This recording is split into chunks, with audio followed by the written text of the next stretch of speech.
everybody! Welcome to another episode of Panda Speaks of the Panda Nose channel. I'm your host, Jack Mao.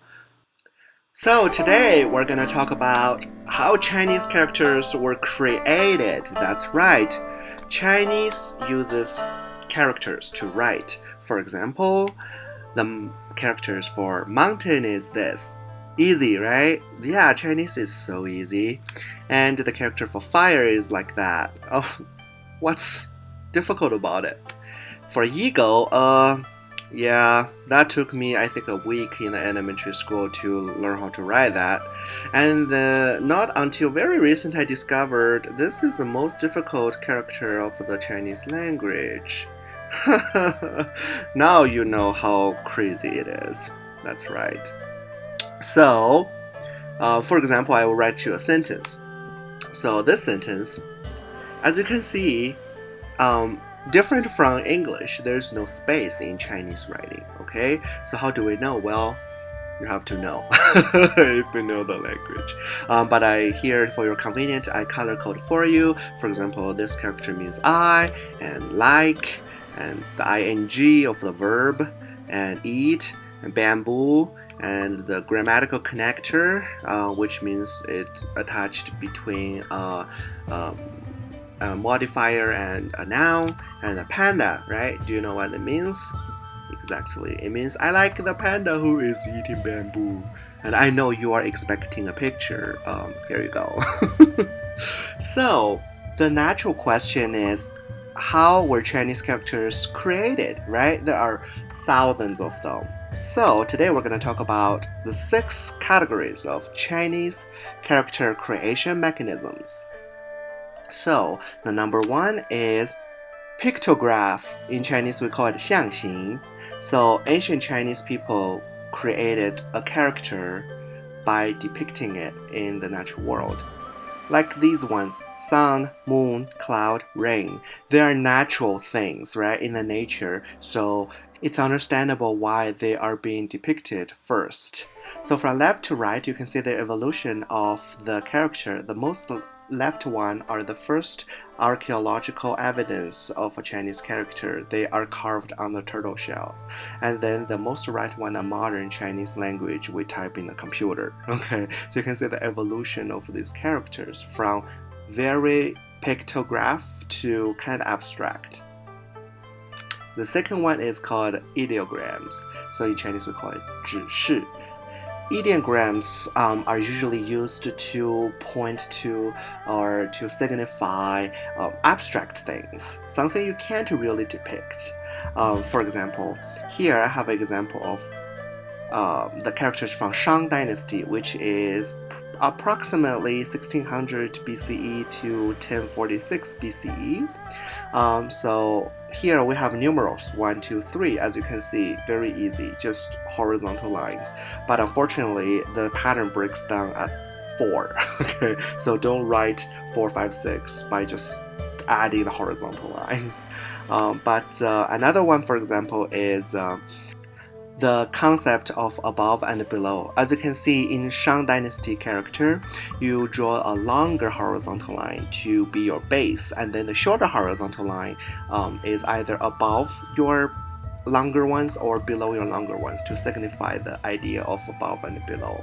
As you can see, these ones are very different from pictograph. They are not depictable, okay? Those are abstract ideas, but nevertheless, ancient Chinese people find a way to depict it. Next category is associative compounds, 会意. So this is very intuitive, okay? So now I have the character for moon and I have the character for sun. I want to mean brightness, glory. So how do I do it? Well, very simple. You put the sun and the moon together, and then it means bright. This way of creating characters are really common in both Chinese characters and actually Japanese characters. Japanese creates their own characters because they found Chinese characters that they imported could not meet their needs anymore. So we will make a story about that. So the next one is Phono-semantic compound characters. This one is actually quite interesting and quite intuitive too, but it needs a little bit explanation. Chinese does not have letter system, okay? It's not a phonetic spelling system of writing.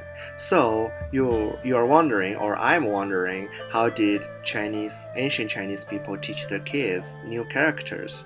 Well, this is how they did it, okay? So they found a base character first and then add little things to it, okay, to mean something that has something to do with the thing that it's being added and then has the same pronunciation or similar pronunciation. So this is what I mean. So for example, this character, qing, means a color, green, bluish color, okay? And this new character, qing, means clear water by adding 3 dots on the left side. So those 3 dots on the left side, we call them radicals, okay? And these 3 dots specifically is called water radicals. Isn't that amazing? Because you add something means water and it's the same pronunciation. It has nothing to do with the base green bluish thing anymore. Next example, if you add the speaking radical, this whole thing becomes qing, and it means to ask, to request, and please. And also if you add the heart radical, qing, it means emotions. If you add the rice radical, it means spirit, but the pronunciation changed a little bit, jing. And then another one, you add the I radical, it becomes I, jing. And then if you add the sun radical, it means qing, sunny. So as you can see, all these words sounds very similar.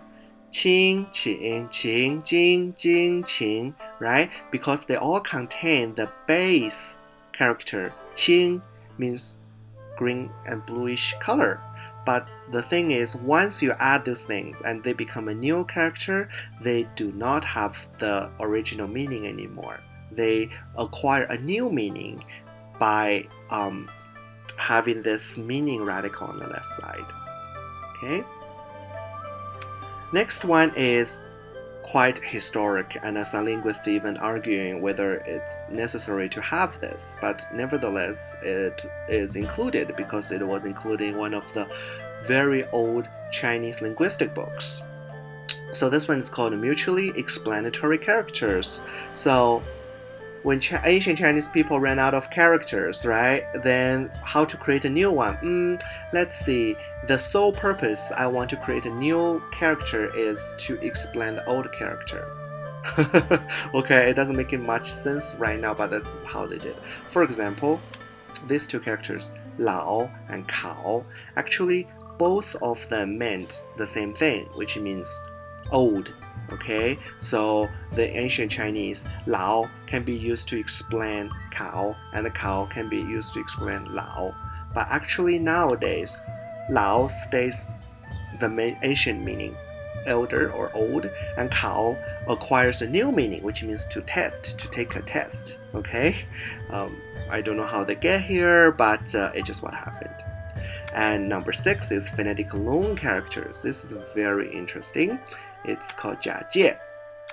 So for example, okay, ancient Chinese people ran out of character again. Okay, so this is a new concept, needs a character to signify it. So what they do, they took an older character and then just mere for the pronunciation of it, they use the same character for the new concept. So for example, this character originally meant right, okay, as opposed to left. But it was borrowed to mean again due to the same pronunciation. So the concept of again also pronounced the same thing as the character for right. So eventually, they can't differentiate anymore and say, okay, that's all for it. I need to get a new character to differentiate these 2. So eventually a new character was invented to mean right. Okay, so the old character meaning right does not mean right anymore. Okay, it means again, and then the new character was invented to mean right. So that means that some people say Chinese characters are a solely meaning-based writing system as opposed to phonetic-based writing system as Latin and other European languages. But some linguists beg to differ because Chinese does have a lot of phonetic considerations in creating characters. So it's your opinion whether Chinese is purely meaning-based writing system or it is something else. Maybe it's a hybrid, which is the most common views nowadays among linguists. Okay, so that's all for now. Thanks for watching. If you like the content and want to see more similar videos, please let me know on the comment below or subscribe, and I will try my best to bring very interesting linguistic related content to you. That's all for now. Yum yum.